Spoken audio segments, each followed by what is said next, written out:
Hi everyone, this is Craig from the University of Applied Research and Development. I'm delighted to have with us on our Educators podcast, Dr Nanette Miner, who's the Director of the Training Doctor and also on the Forbes Coaches Council. Welcome, Dr Nanette. Thank you, Craig. Thanks for inviting me.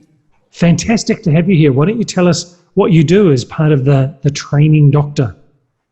Okay. Well, the Training Doctor just celebrated its 29th anniversary. I founded it in 1991, but it's kind of on its third life at the moment. So when I started doing instructional design for the classroom, obviously. In 1991, we had nothing else. And I just posted something on LinkedIn today that said, when I started in training, if you wanted a colored overhead, you colored it in with a marker the night before you gave your presentations. And I asked other people to contribute, what was the state of the industry when you started as well. So I started for designing in the classroom. I skipped over e-learning entirely because I really don't believe in e-learning. It's self-directed and people are not self-directed. And if you don't have someone to ask questions of or to start further thinking, it's just, until very recently, just too linear. It was very black and white. You followed it from beginning to end. You took a multiple choice test at the end to prove that you had done it. And that to me is not learning. That's just checking a box. So I skipped over e-learning when that got started in the mid to late 90s. And then early 2000s, synchronous online training became a thing with WebEx and Adobe Connect. And that to me was the best of both worlds because it was electronically distributed and people could be remote, but it was also facilitator-led with live classes and accountabilities.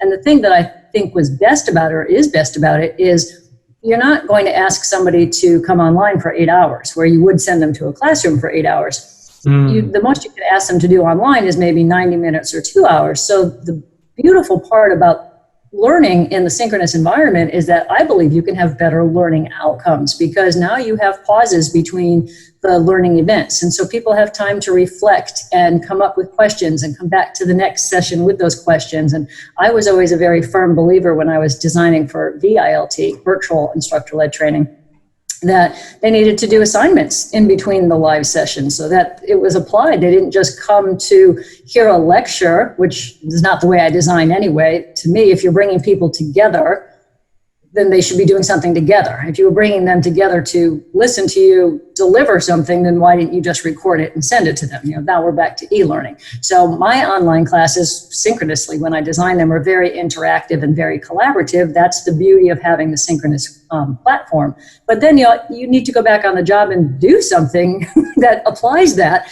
And then again, the beautiful thing is you come back and you have experience and you have questions and you can build on that knowledge. So I honestly think that synchronous online training is the best way to go because when you put people in the classroom, they say you only remember the first thing you were taught or the last thing you were taught. So now you have 6 or 7 hours in between where it just became white noise. And e-learning, like I said earlier, is really more checking a box that you completed it from beginning to end.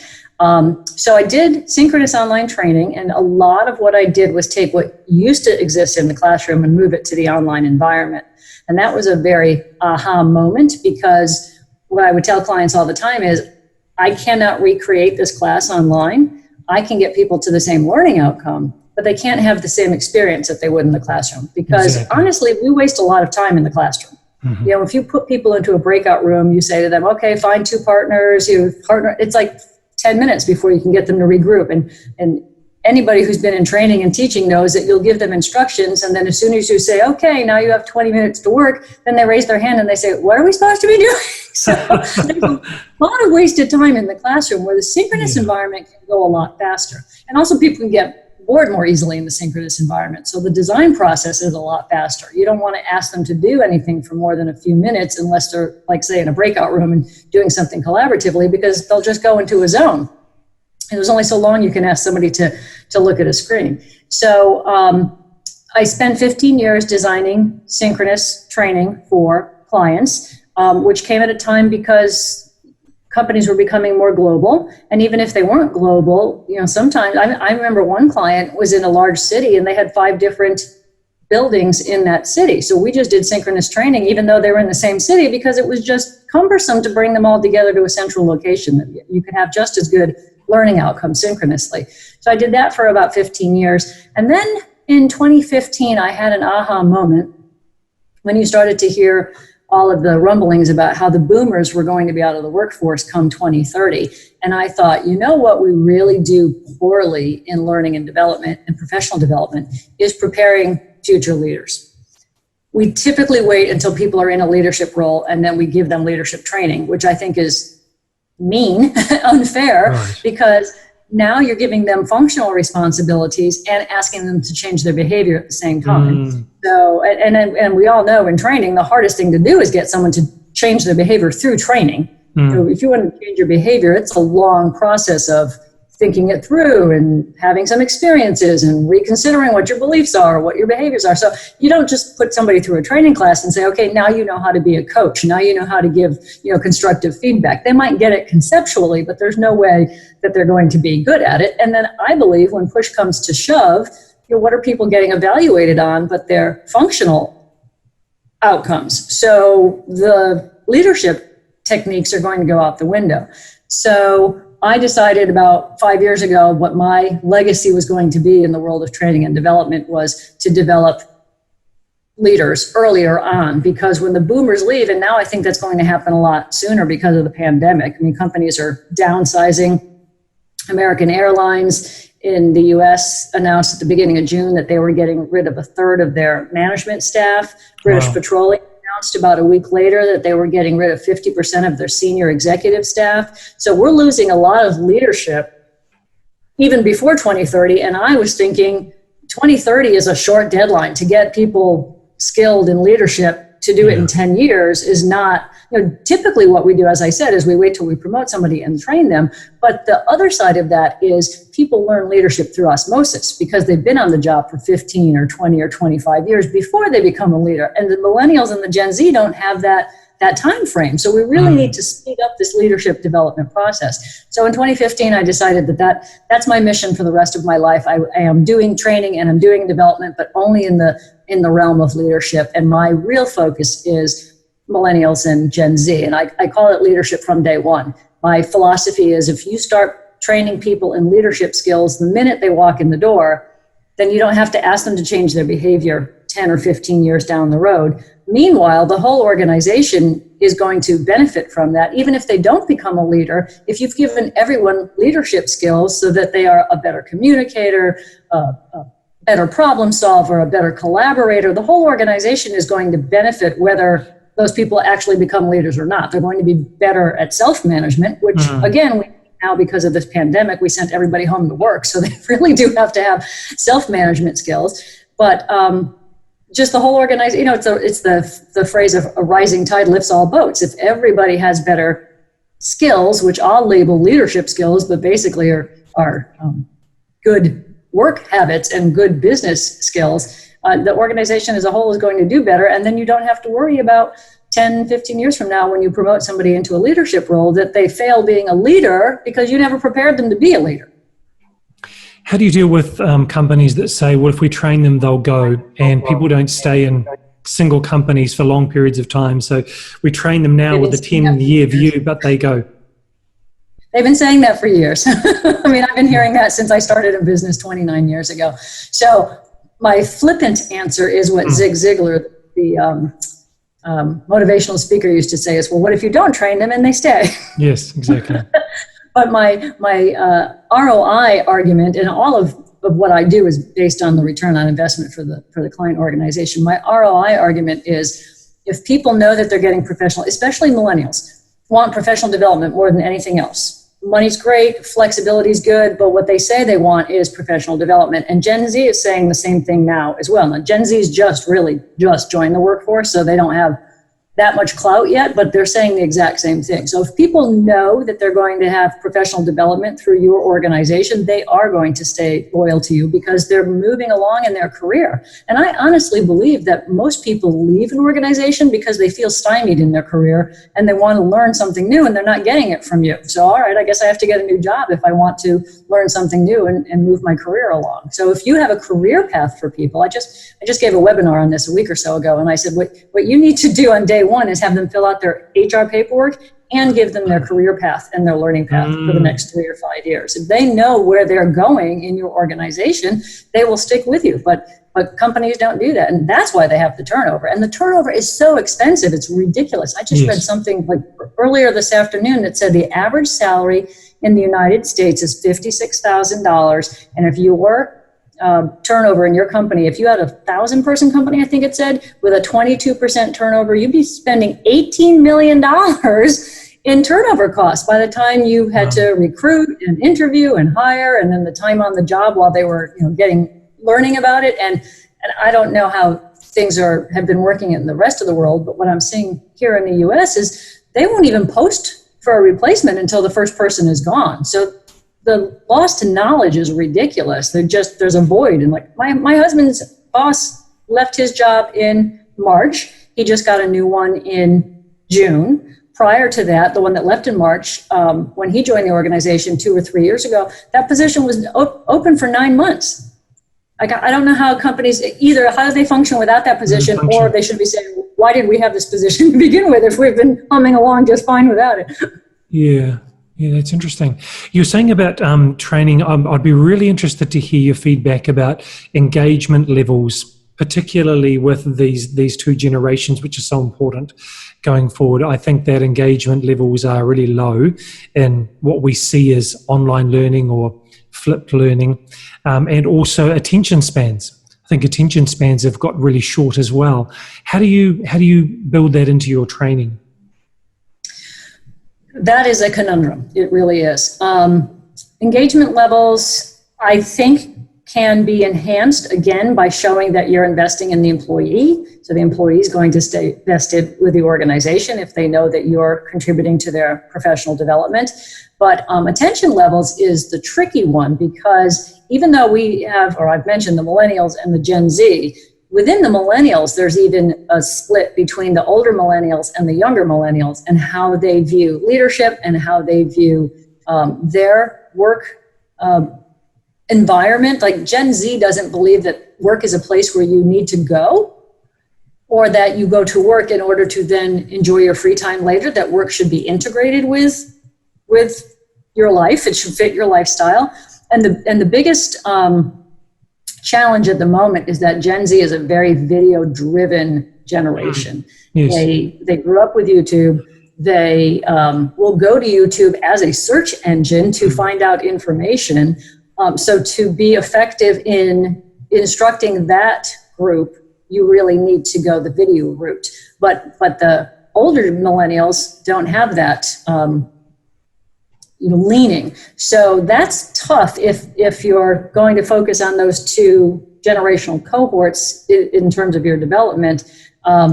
You really do have to come up with multiple ways of offering that content. So I've always been a big believer in blended learning anyway. I actually wrote a book on it a number of years ago, because when it comes to synchronous training, the virtual instructor-led training, there's no way to pull that off without it being blended, right? As I said earlier, you go off and have an assignment, you come back and you debrief it, and you have another lesson, and you go off and it by default, good VILT is blended. So my approach is let's hit every methodology and offer them some of everything. So there is some classroom, there is some video. I'm a big proponent of mentoring and coaching, because why make people reinvent the wheel? Hook them up with somebody who's more senior in the organization, or not even senior. One of the things that I've seen work really well is peer coaching or peer mentoring, where you're aligned with somebody who's maybe only a year, 2 years ahead of you in their career. They're actually oftentimes a better coach because they have more of a recognition of what that younger colleague needs, because they were just there themselves recently, as opposed to somebody who might be 20 or 30 years further into their career. So I'm a big believer in having group assignments and activities, having a coach. A curriculum that I often propose is that we have coaching from the moment they start learning, so that they get used to being coached. But at about year 3 in the learning process or the curriculum, they become coaches themselves to the younger folks who are starting their learning, so that they learn to be a coach as well, because that is honestly leadership of the future. And especially, again, given this pandemic we've seen, you can't walk around. You can't have management by walking around anymore. So it is going to come to your conversational skills and your ability to coach people to get the best work from them. And unfortunately, at least in the US, I feel that coaching is still has a bad rap, where we apply coaching to somebody who's got a problem we have to fix, as opposed to saying every professional athlete in the world has a coach or more than one, because every little percentage better is meaningful. That's the philosophy we have to adopt. Everybody should have a coach, because we're just helping you to become better and better and better. Yeah, that's really good. For people who can't see in their mind the age range of Gen Z, millennials, older millennials, what ages are they right now, those people? So the older millennials are just shy of 40 years old. They're in 38, 39. The younger millennials go down between, we'll say, 32 to 24 or so. And then Gen Z is anywhere from age 7 to age 22 or 23 right now. So Gen Z is just getting into the workforce now. They just started graduating college in 2018. Another interesting factoid about Gen Z is they are the most highly educated generation we've ever had in the workplace. They have the highest high school graduation rate of any previous generation. And then starting with the millennials were the first group that was expected to go to college. Prior to that, it was kind of a luxury of a certain, economic class. But come the millennials, everybody was expected to go to college. And then with Gen Z, those two things are combined. So they have the most high school education, and they're also pretty much all going to college as well. So they're a very highly educated generation, which is a great starting point to say, well, let's just apply more learning. You've already been doing it. Right. So if someone's going to create a instructional video to hit this generation and serve them well and keep them attending and engaged, how long should that video be in terms of minutes or hours? Oh, so tough. Well, it certainly shouldn't be hours. The thing that I think is great about it is, thanks to iPhones and similar, we don't have to have the heavy production costs that we did in the past when we wanted to make video or even e-learning.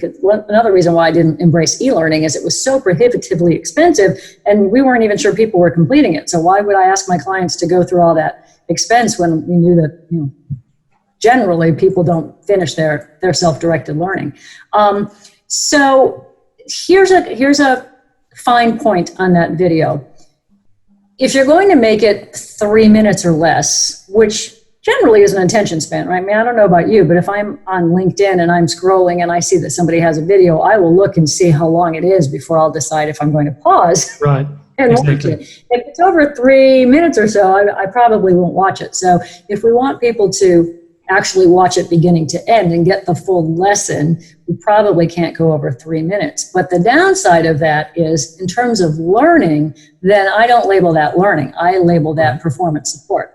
And I'm completely for performance support, because I don't see a reason to send people to a training class and put knowledge in their heads that they may only use infrequently, or it only applies in certain conditions. I mean, performance support is fabulous. I'm on the scene now. I have encountered this obstacle. What do I do next? Up pops my 3-minute video and gives me the solution.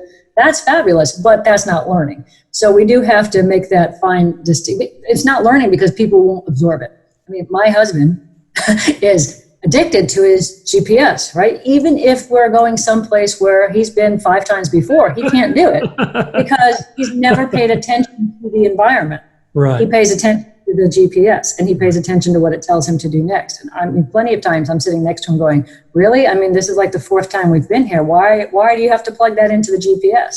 So that is a thing I'm concerned about, and not saying I have an answer to that at all.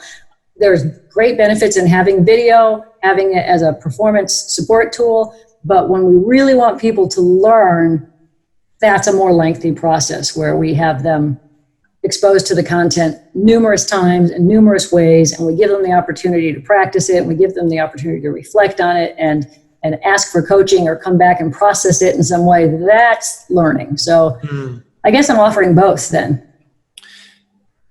That's great. Do you think that students these days, which is a huge generalization just even at the start of that question, do you think that many students these days don't want to read a book and can't pay attention? Yes. You don't even have to finish that, yes.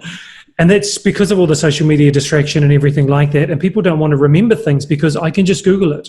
So what's the point in memorizing all this content? Because I can find it out when I need it, and that's when I need it. So I don't need it now. So one of the things that I adamantly recommend, I'm not sure those two words go together, whenever I work with a new client, is we have to have reading and discussion groups, primarily to get over what you just stated. But there is neurological evidence that we learn better and absorb information better when reading it because of the way our eyes work and the ability to look ahead, look back, see the headings, say, wait a minute, I don't remember what this is referring to anymore, and go back. People don't do that online. Years ago, I worked with a university that did a study of 7th graders and how they read. And this was probably 10 or more years ago, which is another reason why I became alarmed about the younger generations. They don't read for comprehension, they skim for factoids. So now that's just moved into I'll just go to Google or YouTube and skim for the factoids. What a lot of people don't realize is that Google returns the most popular articles. So if you're Googling a term, and you see that first page and you go, oh, there's my answer, that's only because 100,000 other people clicked on that same item.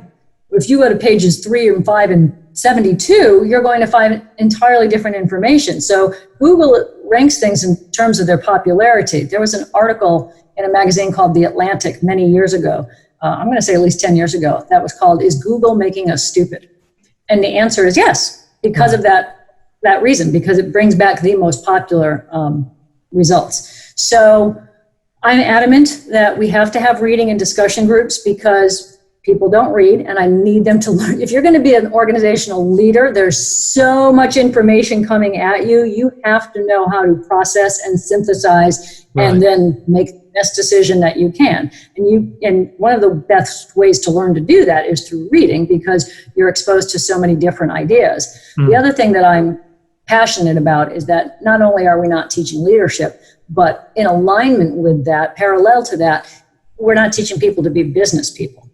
So what we've done in the last 20 years, and this I'm totally at fault or a part of the problem, is we train people in silos. So if you join an organization in, say, a finance role, and you're lucky enough to get professional development, which not every company offers, but if you do get professional development, I will guarantee you it will be in your field. It will be in finance. We will never say, why don't you take a class in HR? Why don't you take a class in sales? Why don't you find out how operations work? We never ask people to learn anything else in the organization. And I really feel come 2030, when the boomers leave and the people who've had the most on-the-job experience leave, we're going to be stuck with a large population of specialists and no generalists, nobody who knows how to run a company. And I honestly feel that a lot of companies are going to implode because people won't know how to run a company. And that's another reason why I'm adamant about the reading and discussion groups, because we have them read from business journals and publications so that they can understand the bigger picture of business. Right. Yeah, that's powerful. I would love to ask you, just in the last couple of minutes we have, for some 1 or 2 career points or advice, experiences you would encourage aspiring leaders to put into practice. Well, my favorite is to join a professional association or another, something in your community and volunteer and actively volunteer. Get on the board, join the committees, because the leadership skills that you will learn through that will happen so much faster than they will in your professional life. Like if you're a graphic artist and you join a local organization, I guarantee you'll become the vice president of marketing in 3 years, which will never happen in your professional life. And it also teaches you how to get along with other professionals. It allows you to expand your professional network by meeting people in the community who are also professionals. So there's a lot of pluses to spending some time volunteering your expertise to a professional or a civic organization, because what it returns to you is astronomical in terms of the learning and professional development. Another thing I would recommend is getting a mentor, or approaching someone and saying, can I have a conversation with you about how your career has progressed and the lessons that you've learned about over the years, and not necessarily ask them to be a mentor, but just get other people's input about how you should progress in your own career. Because again, people are raised to believe these days now that everything is linear, and that's not how you're going to be a valuable contributor to the organization if you only know how to do one thing. And I honestly think that's why so many people are getting laid off right now, because there's so much redundancy. We have 12 people who do this one job, but not one person who could do 3 jobs. And if we had one person who could do 3 jobs, they would stay with the organization because they can give value in various ways. But when we have 12 people who only know how to do one thing, we don't need 12 of them. So you'll help your own career if you become more of a generalist and less of a specialist. So ask to go to conferences when they start again, but they're online as well. Read about your industry, subscribe to your industry magazine, and not, so if you're in construction, but you're a finance person, you need to learn more about construction. You don't need to necessarily learn more about finance. You need to learn how your industry works. That's really great advice. Dr. Nanette, I want to thank you for your time late at night in your part of the world and giving your advice and guidance and experiences. Really appreciate you sharing with us today. Thank you. I appreciate this too.